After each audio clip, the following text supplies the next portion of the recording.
Well, good morning, everybody. Welcome to our very first Sunday of our 6-week series on anxiety and rest. Chris and I are excited about what we have ahead of us in terms of guests that are going to be coming and sharing with us. We're going to be talking a lot about fear and anxiety and God's rest that He offers us from a lot of different perspectives, theological, biblical, and we're going to be looking at some practical ways to respond to fear and anxiety as well. This morning, we're going to be having Dr. Block come in and share with us.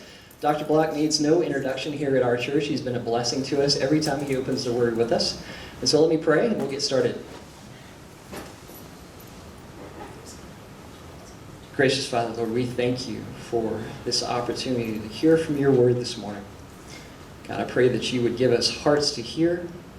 Lord, that you would remind us that you call us to peace, that you call us to rest, and that you have commanded us not to be anxious, not to be afraid, but that we have a good and sovereign and gracious Father in heaven. Lord, I pray that you would help us to be encouraged, help us to be blessed as we hear from your word. We ask these things in the name of Jesus. Amen.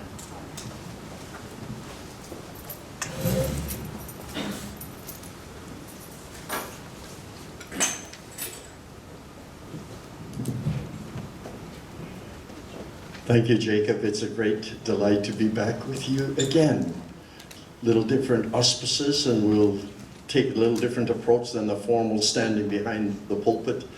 And we've started in on a project that's very important these days.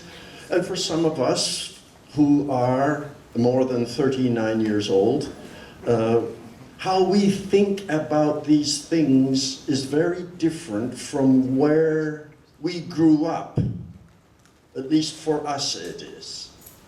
I grew up in a Mennonite Brethren home. I have to add the Mennonite Brethren because of the Mennonite groups that identifies us as an evangelical wing of this outfit. But in any case, my father was a minister. There was a time when 8 of my 12 brothers were in the ministry, and I'm in the younger half, so some of them are not anymore. But when we were growing up, on Sunday, there were certain things you could not do. You could not go swimming on Sunday.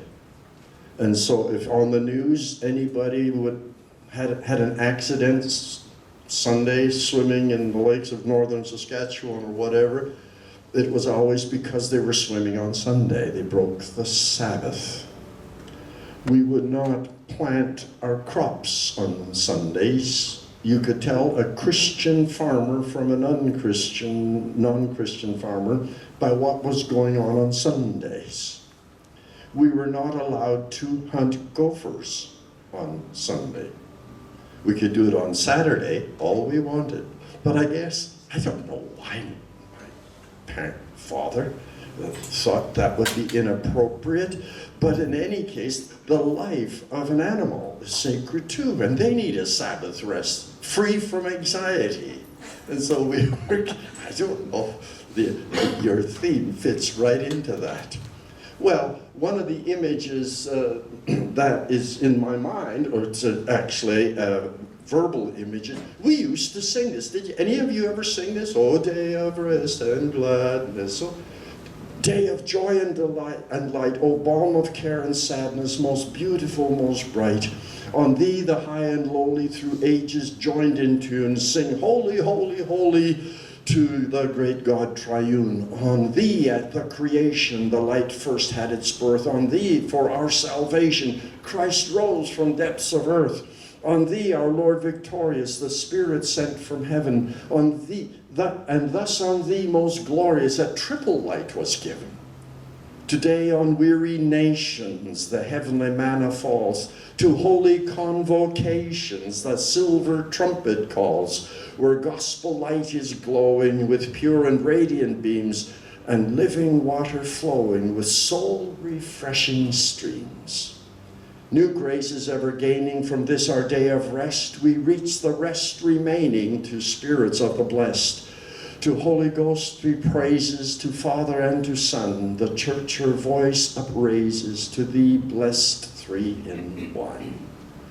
I mean, that feels like such another world. What's happened to O day of rest and gladness? Today, Sunday, is catch-up day.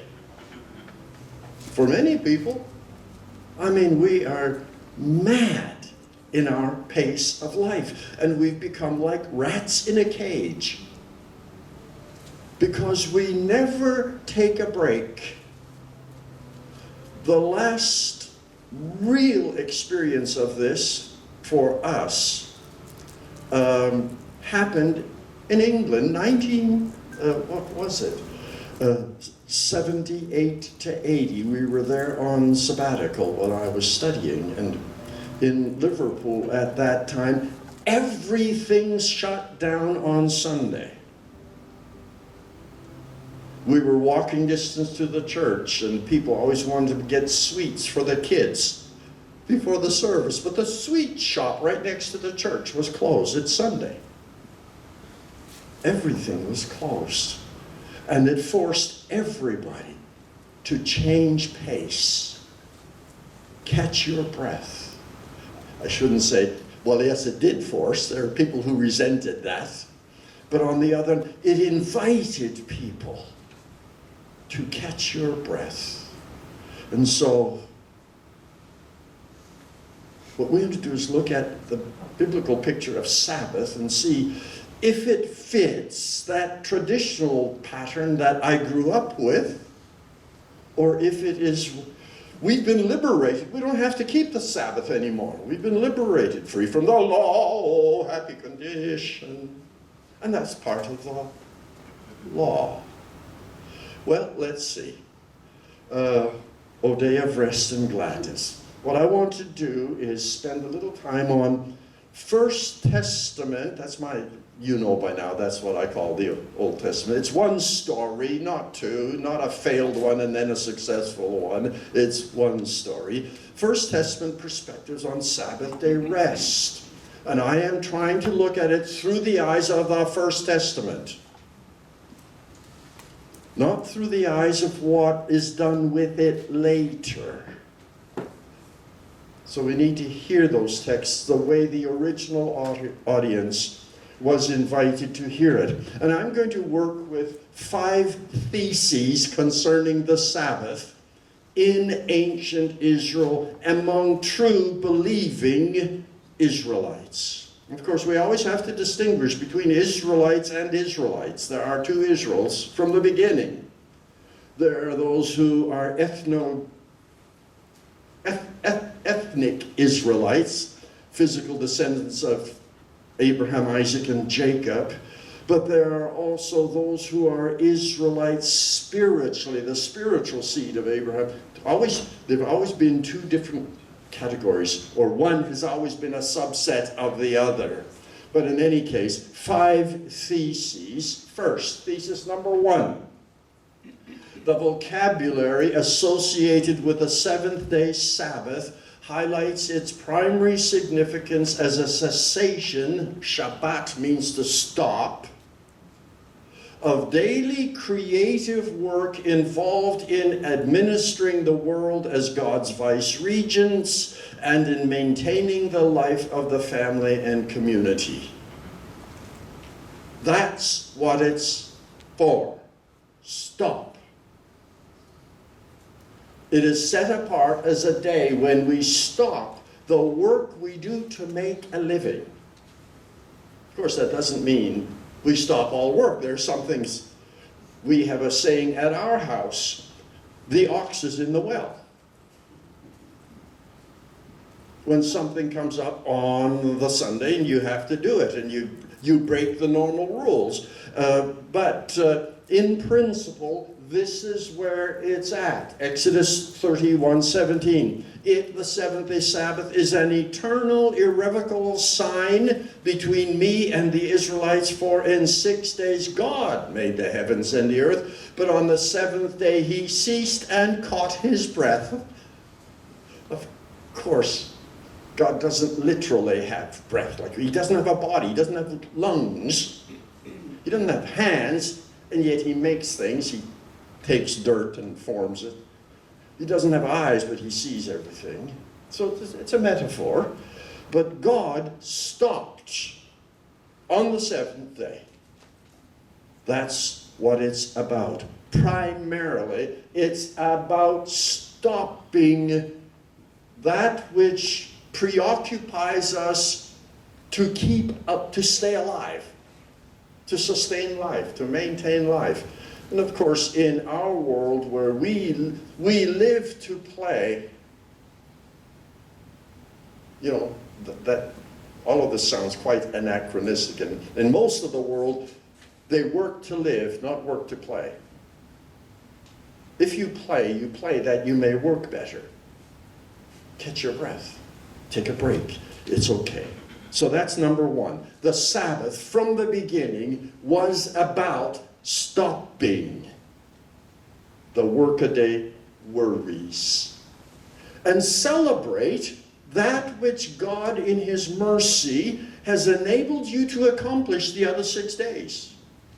Just like God was doing. Second, the Israel's seventh-day Sabbath was a sacred institution. Just because it's primarily about work and not, shall we say, cultic, liturgical worship, doesn't mean it's secular. For true believers, nothing is secular. Everything is holy. But the Sabbath is particularly holy. It is a sacred institution. It was sacred because it was instituted by God. And this is why I say the world is sacred because God made it. We've desecrated it, but it is a sacred product. Anything that God touches is sacred. So the Sabbath was sacred. It was instituted by God. The sanctity of Sabbath is highlighted by God granting it special status. We didn't decide this. It is not up to us to decide it. God is the creator, and he is our sovereign or suzerain. Here we have Genesis 2:3. God blessed the seventh day and sanctified it. I used to think that meant simply separated it. The word kadosh, kiddush, whatever, means to be set apart. So that on that definition, this morning I can, without arrogance, I never do anything without arrogance, but theoretically, I can, in all humility, say, I am the holy person in this room. Because I'm the only one standing here. You're all sitting. I am set apart. But of course, it doesn't mean simply set apart. It means set apart for sacred duty, for divine service. And that is it. God blessed it. He sanctified it. And Exodus 20:11, therefore the Lord blessed the Sabbath day and sanctified it. That's from the Decalogue. The Exodus version of the Sabbath ordinance, as we'll see in a moment, is rooted in the creative order. We'll see that. Well, what does it mean to be set apart, sanctified, holy? Well, this is a very complicated diagram here. The ultimate in evil is that which is abominable. This is that which God finds absolutely, irredeemably repulsive. That's abominable. Hence, this black line here, it's an absolute barrier to being changed, and this black. But that which is most sacred, set apart, the Holy of Holies, whatever, it's here, but it can be desecrated, and it can become less than holy, and we can simply use it for secular purposes, not necessarily overtly evil purposes, but secular, and so it's no longer holy in that sense. But stuff that is clean versus unclean can be sanctified. an animal that the Israelites raised and set apart for sacrifice is brought. It's a clean animal. They eat it at home, but they bring it to the offering and it is rendered holy in that sense. But that which is clean can be rendered unclean. The Israelites had all kinds of rituals to be sure that stuff stays ceremonially clean. And it can become unclean. But if it's unclean, it can be decontaminated, and then it can be sanctified. But it can also go the other way around. Now let's look at where the Sabbath fits in this picture. I know that's too small. When you're doing these slides, you never know how it's going to project and what kind of system we've got here. But we've got human gradations of holiness. All of human life is holy. But you will notice that, so that means that the whole world population, they're all created as images of God. They're all holy. But within that group, God called Israel to be his holy people in a particular way. So that in Deuteronomy, that which is true of the high priest who has this medallion on his head engraved with "Holy to the Lord," in Deuteronomy, that is engraved virtually on the whole. You shall be a holy people to the Lord. That's what Israel is as a people. Now, within the Israelites, there's one tribe that's set apart for sacred duty, and that is the Levites. Within the Levites, there's one line that's set apart for sacred duty, and that's Aaron and his descendants, the high priest. So that you have these they're all holy. There's lots of room here. Come on in. They're all holy, but some are more dedicatedly holy than others, set apart for duty. All right, so that's it. We also have the same sort of territorial gradations. There you go. The whole world, as I said before, it was made by God, therefore it is holy. Then, within that whole world, God sets apart the land of Israel as the holy land. That expression actually occurs only once in Scripture. That's surprising, but it is the whole. And the problem in the book of Ezekiel, as we saw a couple of weeks ago here in the service, is they have desecrated the land with their evils. It is holy land. So the land of Israel within the world, and within Israel, Zion is particularly holy. Jerusalem. Within Jerusalem, the temple is particularly holy, and we can even go finer than that. Within the temple, the Holy of Holies is the ultimate in holiness. That's the superlative expression, Holy of Holies, the most holy place. So you've got these gradations. And so it is in time. Gradations of sanctity. All time is holy, every day of the week. For those who bear the name of the Lord, every day is holy. But within that, the Lord has called and invited us. We always say commanded us. You have to keep the Sabbath. No, we get to keep the Sabbath.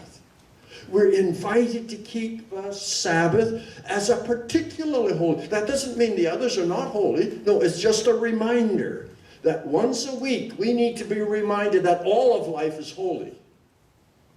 And so we go out recharged with that vision. But within the Sabbath, now we're talking about the seventh. There are other Sabbaths. When it's plural, it's the festivals, whatever else. But when it's singular, the seventh-day Sabbath is set apart. Within the seventh-day Sabbath, we assume there's a time of sacred assembly. But I'll have to put a rider on that one in a moment. But in any case, the time for us, when we gather on a Sunday morning, is theoretically the most holy time of the day. We are gathered in the presence of God as his community. So it is a holy idea. and what gradations of space and divisions of humanity represent, that's the same image we have with reference to the Sabbath.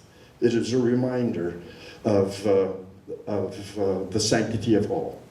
Third, thesis number 3. Israel's Sabbath was a humanitarian rather than a cultic institution. Now, by cultic, I don't mean false cultic.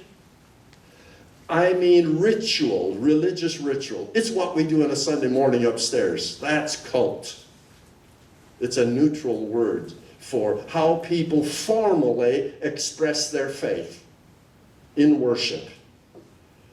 The Sabbath was not made for that. I challenge you to find one verse in all of Scripture that tells you to go to church on Sunday, or that told Israelites to gather at the temple on Sunday or Saturday for them. You won't find it. The closest you get is in the tabernacle and in the temple. They had special Sabbath, seventh-day Sabbath offerings and lights. But the people aren't there. They gather at the central sanctuary 3 times a year. And in addition to that, when they bring their firstborn offering and their tithes, whatever else. So individuals come, but as a nation, they're there 3 times a year. So that, what's happening in the tabernacle, that is particular to the seventh-day Sabbath, is not a cultic moment for the rest of the community. They're at home. They know, they trust that's going on, but they're not there. A couple of things. Israel's constitutional writings never prescribe any religious ritual for the Sabbath. And by constitutional writings now I mean the revelation at Sinai, the book of Deuteronomy, which is Moses' speeches later, a few speeches that Moses gives to the Israelites on the way from Sinai to the Holy Land. Those are the constitutional texts.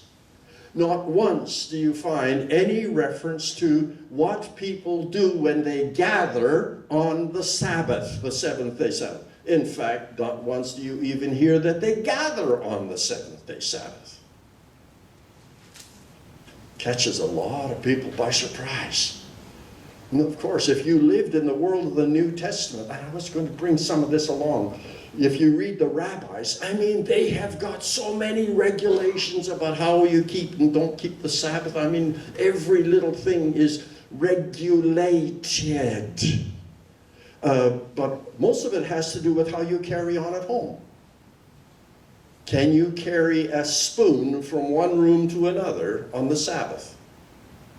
That's what they're talking about.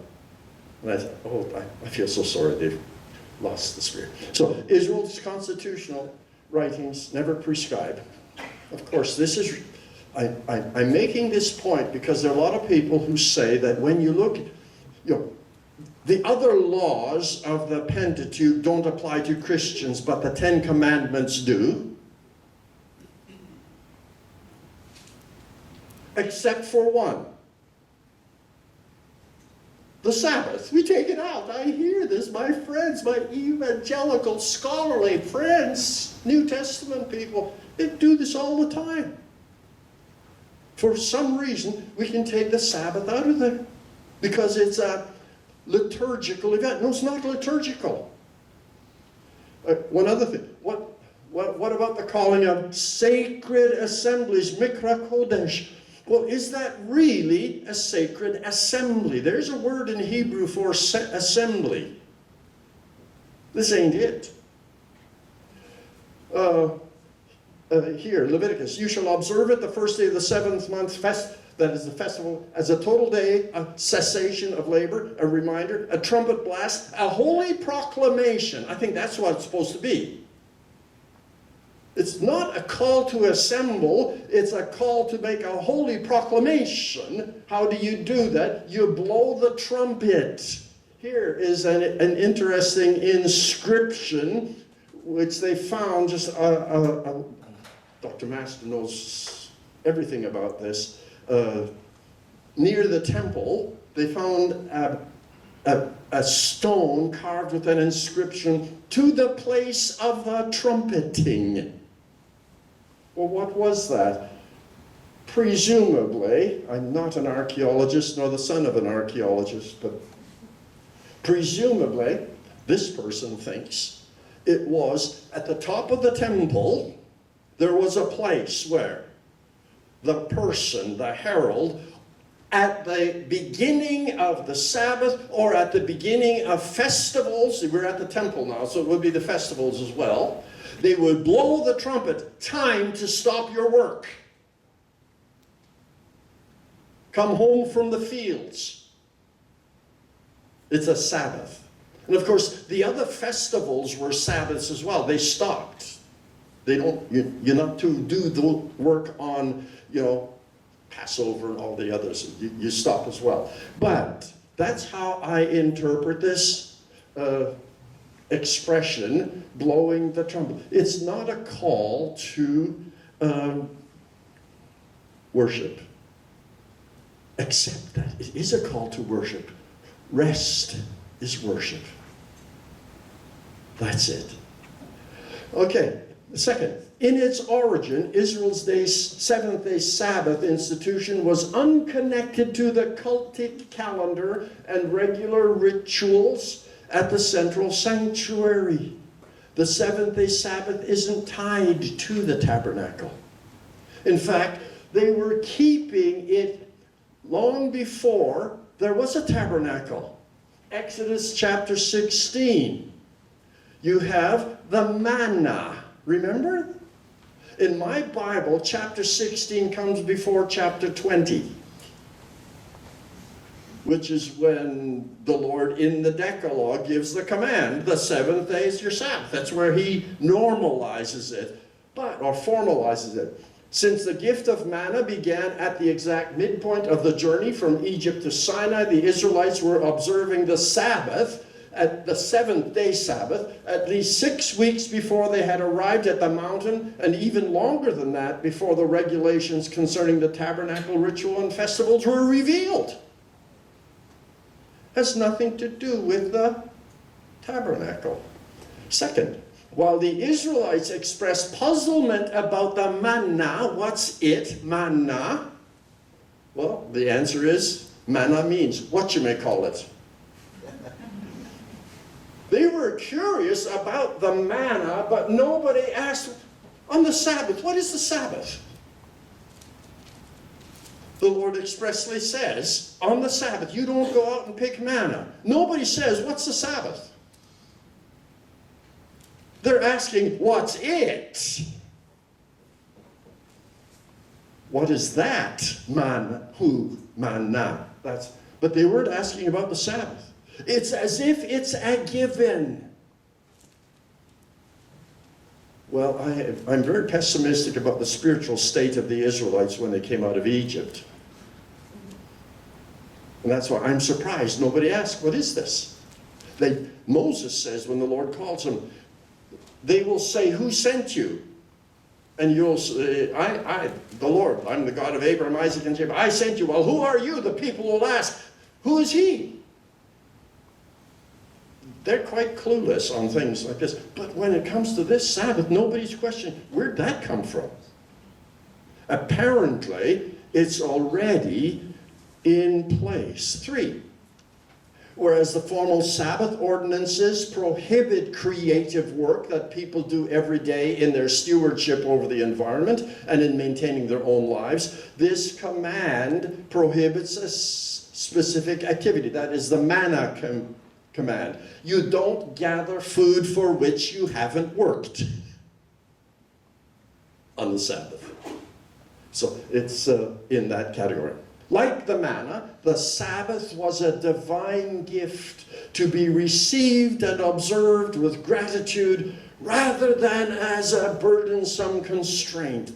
And of course, you know the story. Some of them went out the next day. They can't imagine not going and working every 7 days, so they go out the next day and it's not happy consequences.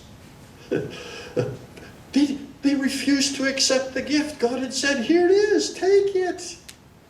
Why wouldn't you receive it? Why would you fight it? You don't have to go out and work that day.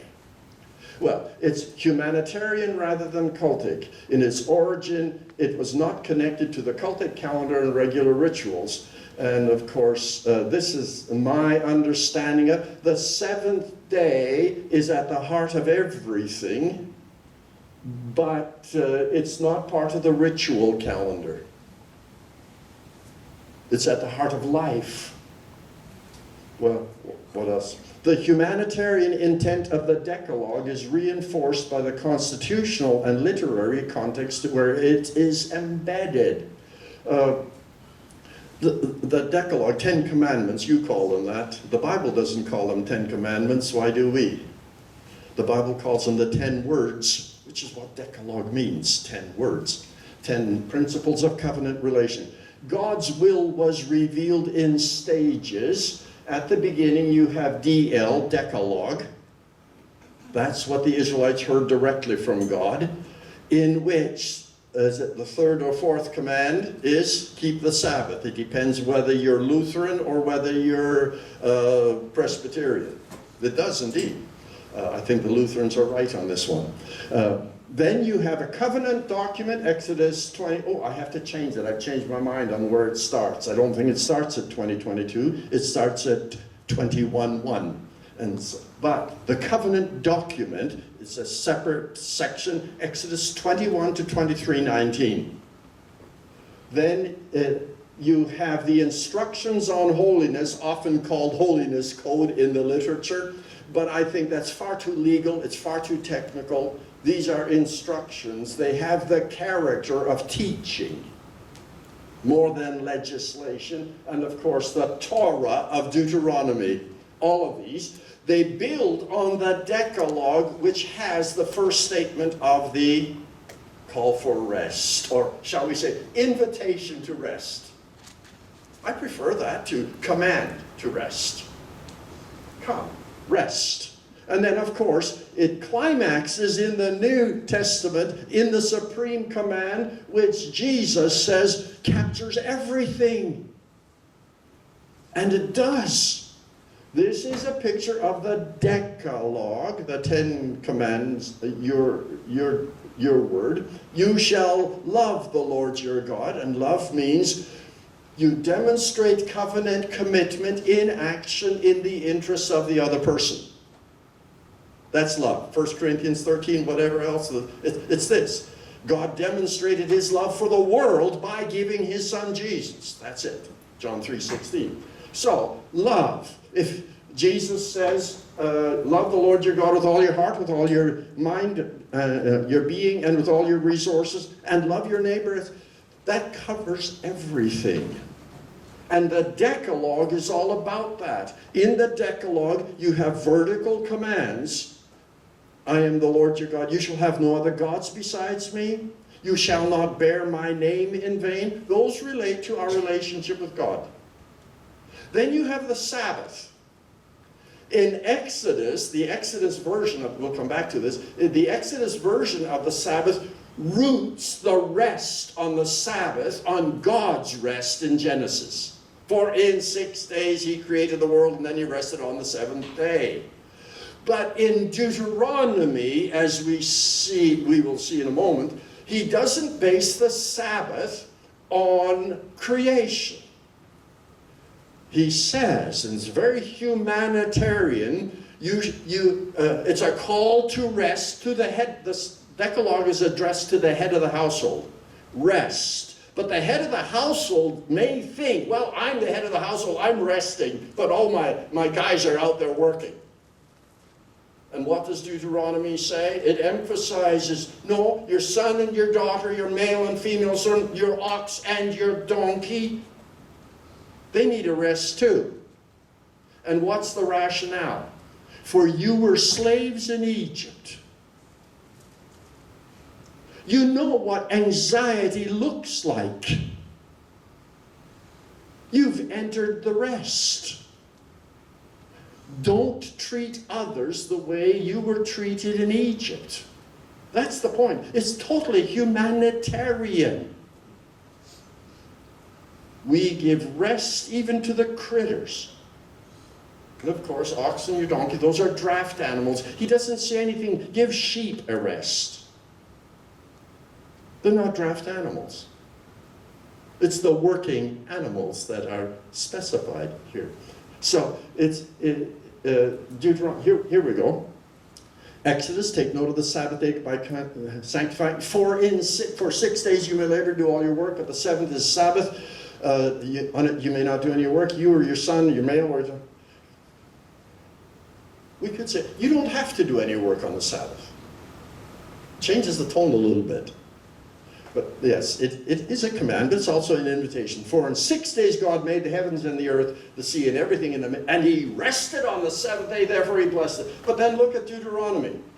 Here, everybody shall rest, and then he adds, what's in yellow is either different or added. Keep the Sabbath, your ox, your donkey, any of your livestock, or the foreigner, so that your male and female may rest like you do. Remember, you were a slave in the land of Egypt. The Lord brought you out on that day with stronger.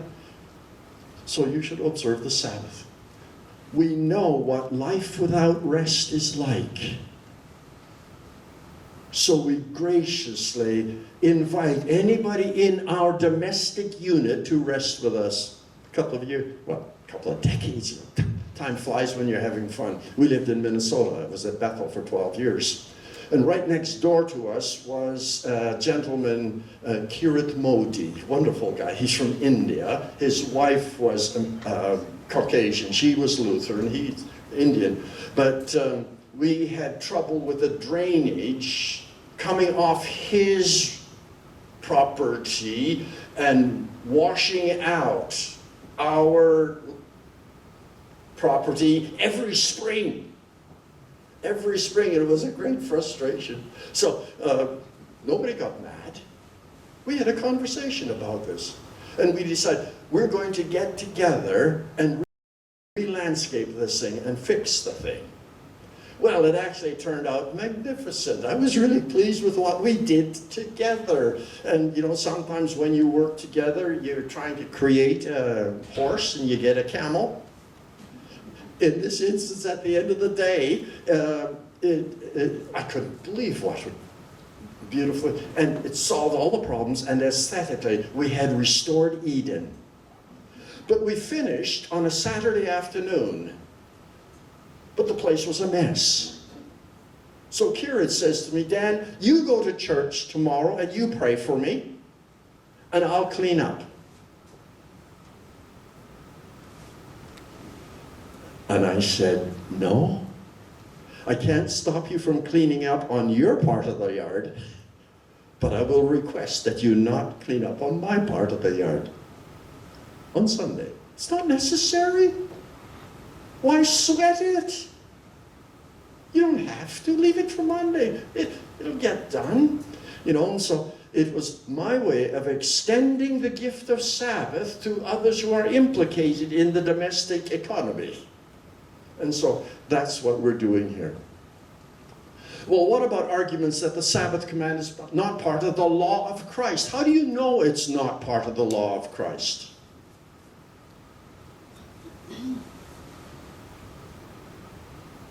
What is the law of Christ? Nowhere does the scripture say this is the law of Christ and therefore the Sabbath ordinance is done. You don't find that anywhere. Two, they reflect a fundamental misunderstanding of the context in which the Sabbath command is embedded. It's a humanitarian thing. It is not a liturgical, it's not a cultic thing. It's a gift of rest, catch your breath, life. The Lord knows that we are frail creatures. And so, but the interesting thing is, He established the pattern before sin entered the world. Did you notice that? It's not just part of the fallen world business. It's part of the pre-fall world. The Sabbath is, well, some people say the Sabbath is a shadow institution that ends with a new covenant. Shadow of what? It offers rest here and now. You don't need to have it pointing somewhere else except that. In a fallen world, it is a reminder to us of the Eden that God intended for us to live in. Enjoy the Eden that's yours. Well, we'll come back to the Hebrews here in a moment. Israel's seventh-day Sabbath was a fundamentally covenantal observance. We forget this. How do we know?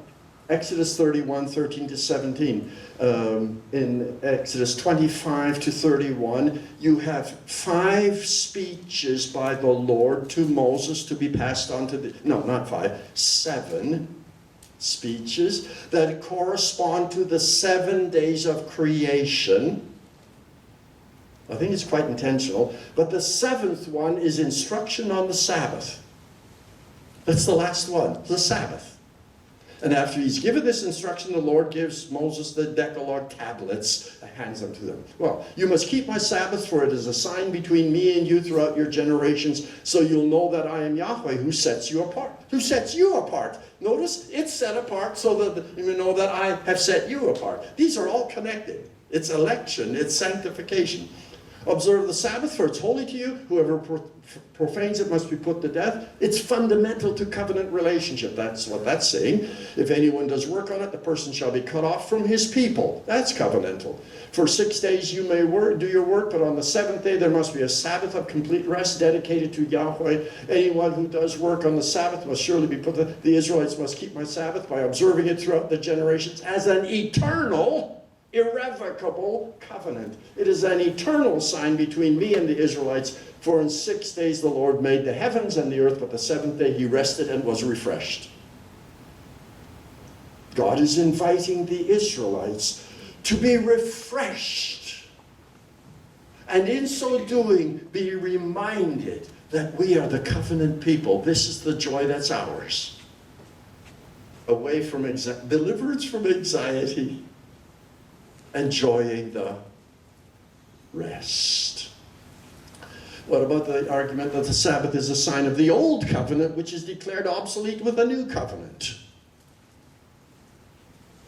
I keep hearing that. Well, the interesting thing is the First Testament applies the same vocabulary of permanence, ad olam, forever and ever, to the Sabbath as it does to the irrevocability of the covenant that God made with Israel at Sinai, the covenant that God made with Noah, and the covenant he made with the universe, the covenant that God made with Abraham. They're all ad olam. And with David, forever, forever, forever. And the Sabbath has exactly the same vocabulary on that one. Generally acknowledged to be eternal. God's irrevocable covenant commitments. God's covenants are all eternal. Whether people enjoy the blessings of covenant is conditional. By faith demonstrated in obedience, joyful obedience, you have access to the blessings of the covenant. But when God's people are disobedient, that does not affect the status of the covenant itself.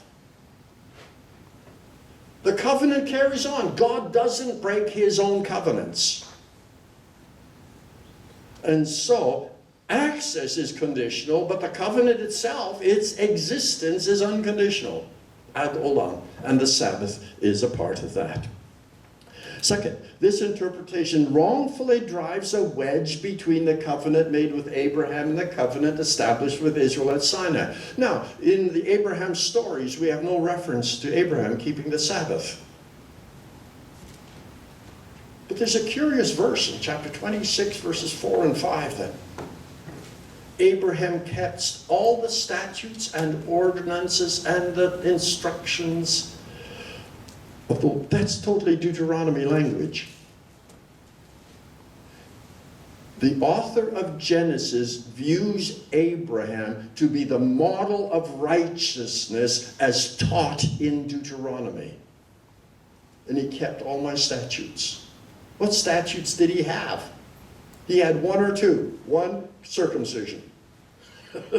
What other statutes did he have? Oh, walk before me and be blameless. But that's not really a statute in the sense that you get later. That's a part of his commission. He is setting him apart as his agent of grace to the world.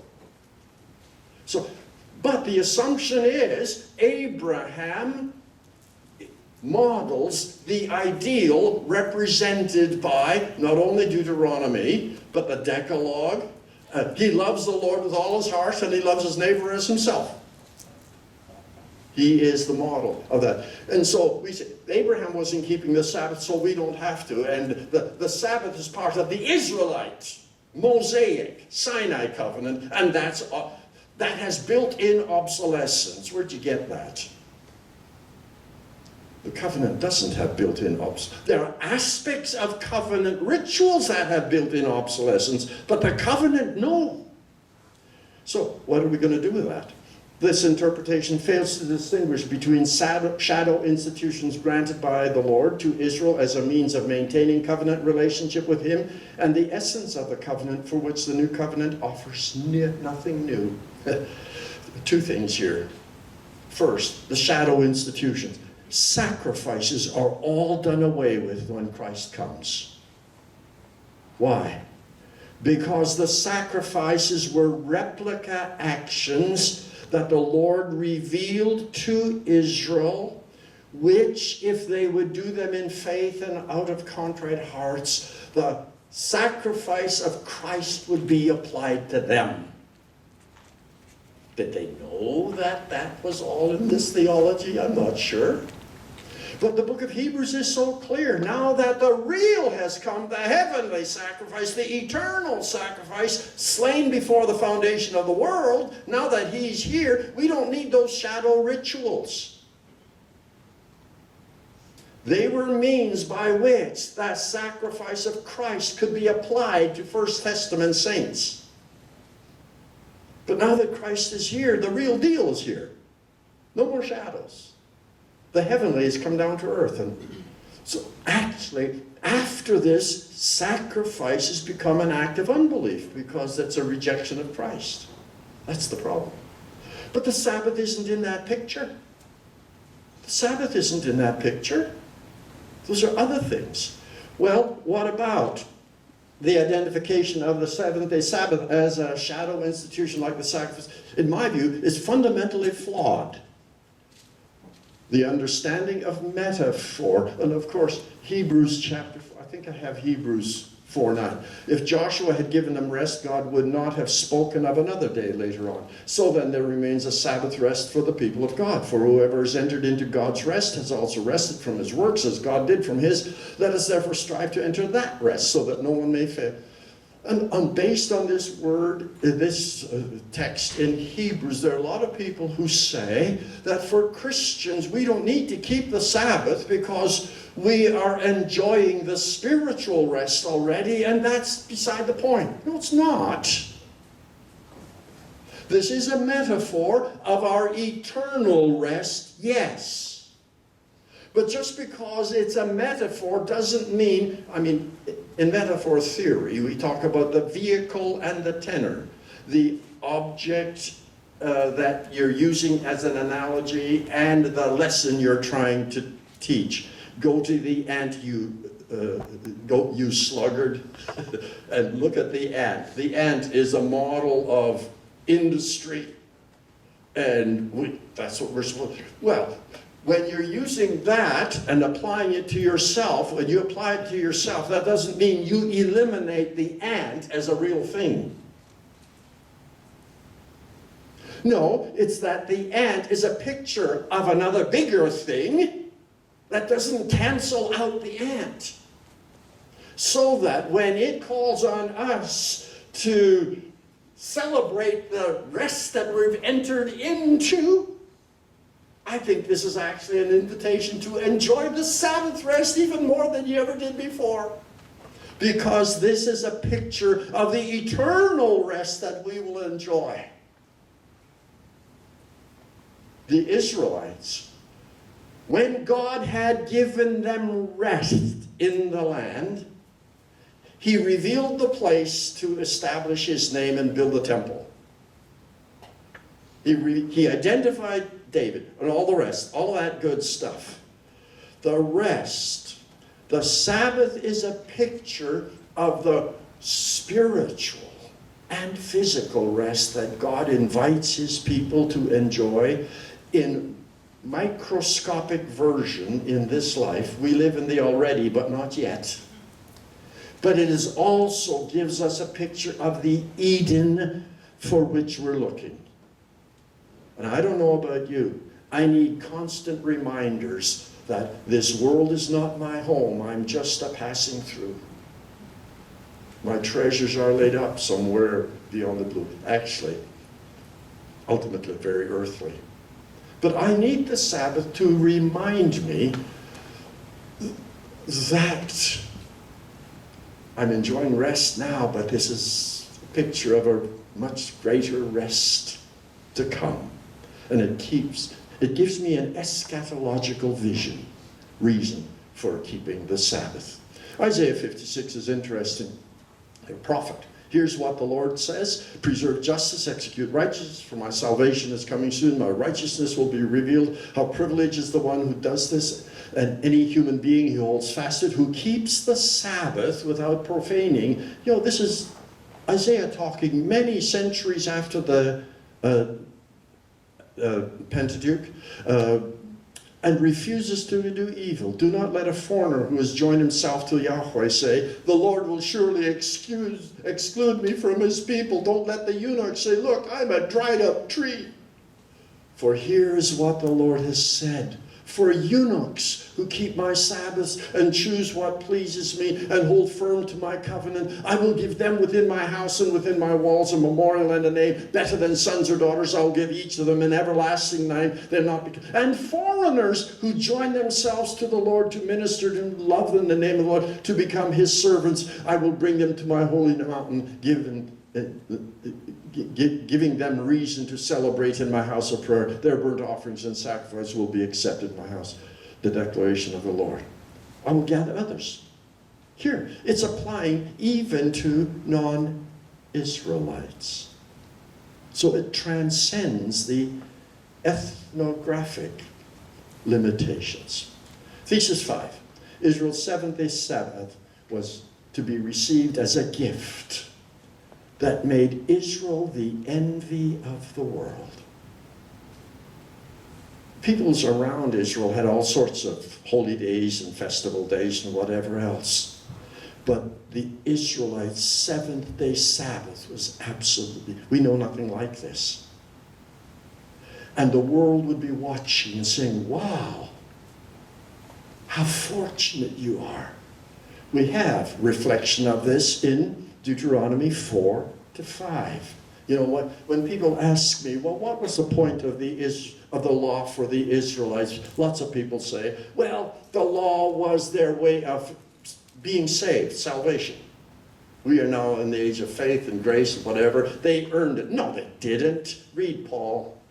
Nobody's ever been saved by keeping the law. But what was it about then? Look, I have taught ordinances and judgments just as the Lord, this is Moses talking, charged me, that you might observe them in the land that you are about to enter and occupy. So keep them and do them, for that is your duty. That is your obligation. That's what you have to do. Is that what he says? That's how we would write it. What does he say? That is the mark of your wisdom and discernment in the plain view of the peoples, who, when they hear all these ordinances, will say, what a wise and discerning people is this great nation. Wow! How special is that? Indeed, what other great nation has a God so near to it as the Lord our God is whenever we call upon him? Israel's God actually answers prayer. They've got the images right in front of them, but they have never have a guarantee that the image listens and answers.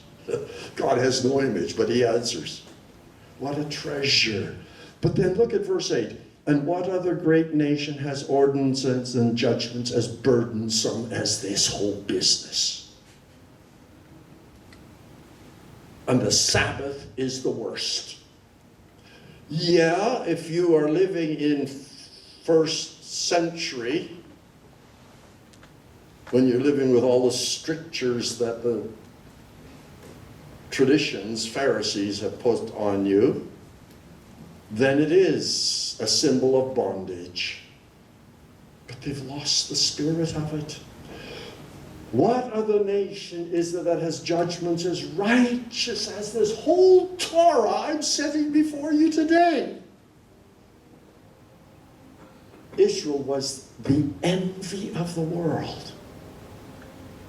Where'd you get that righteous Torah? Can I have it too? Can I get in on this? And that's the invitation. When the people see the life that the Israelites are enjoying, which includes the Sabbath rest. I'm working every day. I wish I didn't have to. You get to rest. Well, Deuteronomy 28. The Lord will command the blessing upon you in your storehouses when you enter. He will bless you in the land that the Lord your God is giving. This is if you keep all these commands. The Lord will establish you as his holy people, as he sworn to you. If you keep the commands of the Lord your God and walk in his ways, then all the peoples of the earth will see that you are branded with the name of the Lord. The text literally says, the Lord's name. Yeah, Lord is not a name, so we have to put it YHWH. I don't know exactly how to pronounce it, but that's the personal name of God. Yahweh's name is read or called over you. I actually think it means read on you. They see that you are branded with the name of the Lord, and they will be in awe. That's my interpretation of that last phrase. Other people translate, and they will fear you. And it can mean that, but I don't think it means in the sense of they'll be frightened. Yes, God says in this context, I'll make you the head and not the tail, and all the rest. You will be leading the world.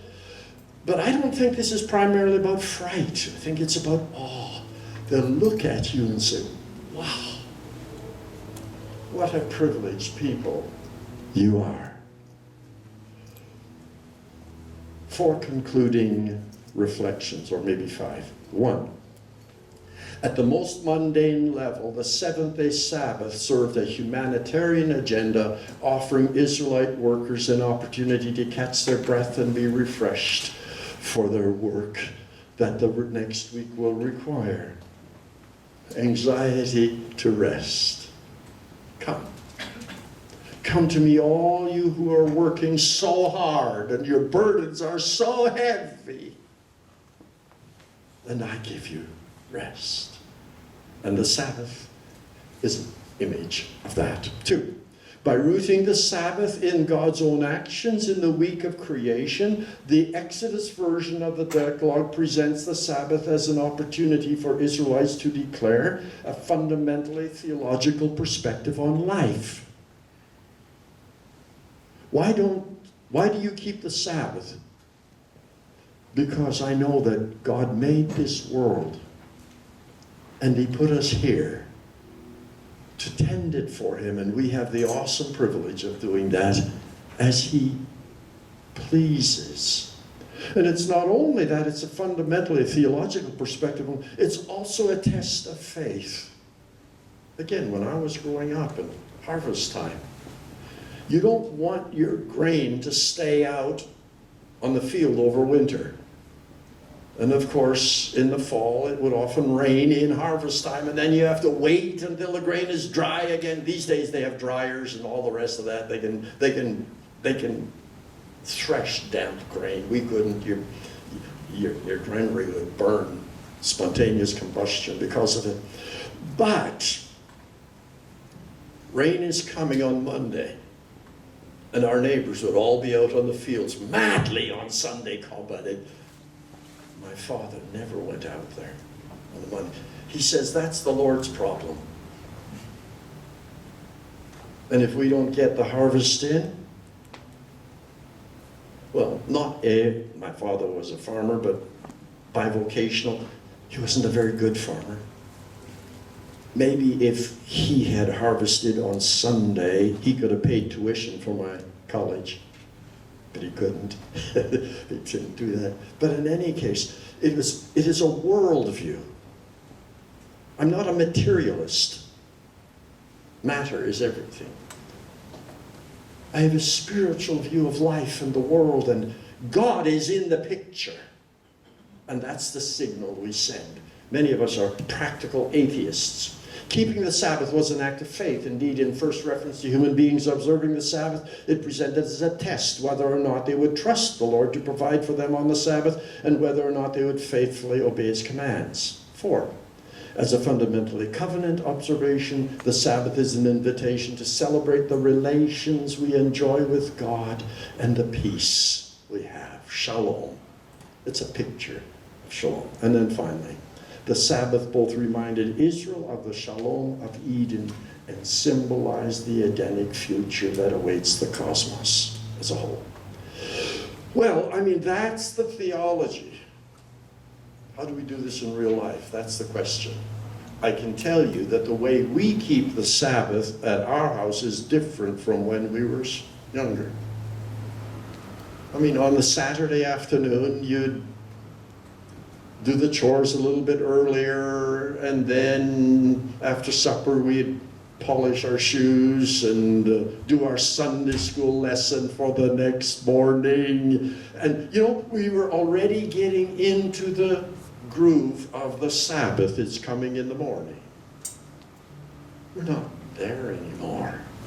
Life has become so crazy. In those worlds, the rhythm of life was a 6 + 1, 6 + 1, 6. That's a given. Or actually, it's 1 + 6. Because to us, it's the first day of the week. 1 + 6. This is what identifies who we are the first day of the week. We are the sons and daughters of the risen Christ. The world is going crazy. Now, I sit at my computer and at my books all week long. I can tell you, I don't need to read more heavy books on Sunday. That's not keeping the Sabbath. But you know what's therapeutic for me? It's going and rooting around in the garden. To me, there is nothing as therapeutic as finding joy in the little Eden back there. And it's not work to me, it's play. When we lived in Louisville, we were there for 10 years, I refused to mow. I love mowing the grass, but I refused to do it on Sunday. One day, I mowed the grass on Sunday, and the neighbor came over and said, "Is something wrong?" And I said, yes. It had been raining all day, Friday and Saturday. Plus, and more significantly, on Friday we heard my brother had passed away. And we'd have to leave on Monday. What are you going to do? So I was out, my lawn mower disturbed the neighbors. I don't want to disturb the neighbors' naps. They need a rest. That's what we should do on Sundays, nap. It's a great thing. That is the most holy thing you can do on a Sunday. Have a nap. But we drive ourselves crazy on Sundays. Pastors drive churches crazy on Sundays.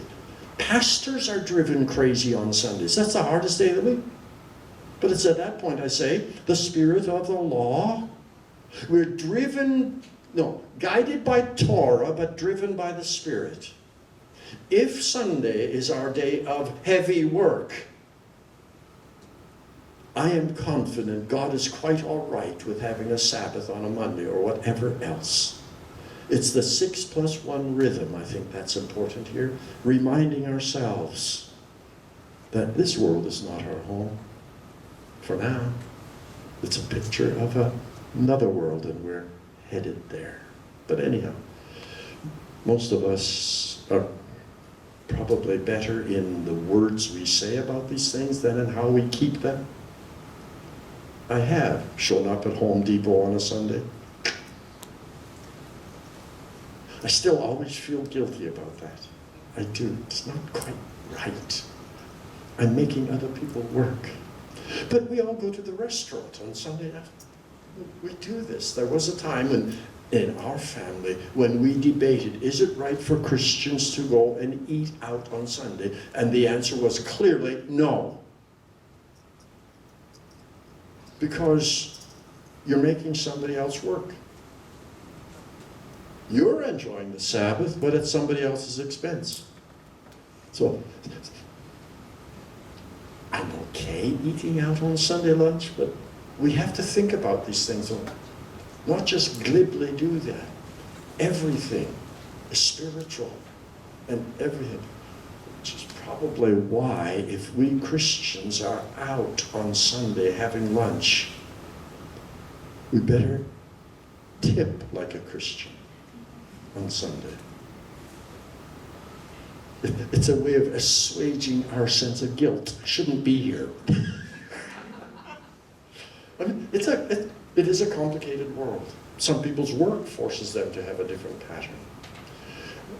So anyhow, that's where we are. We have exhausted you on the Sabbath. But I want you to know, this is my play. It gives me no greater joy than being with God's people on the Sabbath, sharing the gospel. Let's pray. Oh, Heavenly Father, we thank you for the rest that you have provided us in Jesus Christ, our Savior. And the rest that awaits us. But we pray that in the meantime, in the already but not yet, you would help us to live in ways that declare our faith in you, our trust in you, and that makes people want what we have for the praise and the glory of your name. We ask it. Amen. Amen.